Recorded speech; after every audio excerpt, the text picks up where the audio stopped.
क्या तुमने कभी रियल लाइफ पोकेमोन देखा है? इनसे मिलो। ये है एक्सोलोटल। ये भाई साहब है तो मछली, पर इनके पाँव भी हैं और पक्षी के पंख वाली डिजाइन भी है जहाँ से ये सांस लेते हैं। ये जमीन और पानी दोनों में रह सकता है। और ये भाई साहब आपको हर कलर में मिल जाएंगे।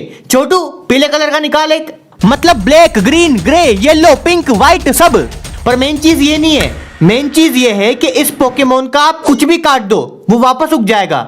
और सिर्फ हाथ पाँव इनकी बात नहीं हो रही, तुम इसकी रीढ़ की हड्डी तोड़ दो वो वापस जुड़ जाएगी। आधा दिमाग काट दो वापस आ जाएगा। दिल काट दो वो भी वापस आ जाएगा। मतलब कुछ भी काट दो वापस आ जाएगा। और सबसे बड़ी चीज, एक्सोलोटल का 90% डीएनए इंसानों से मैच होता है। और इस चक्कर में साइंटिस्ट इसके पीछे पागल हैं। वो ये मानते हैं कि इस पे रिसर्च करके हम एक दिन इंसानों में भी ऐसी क्वालिटीज ले आएंगे।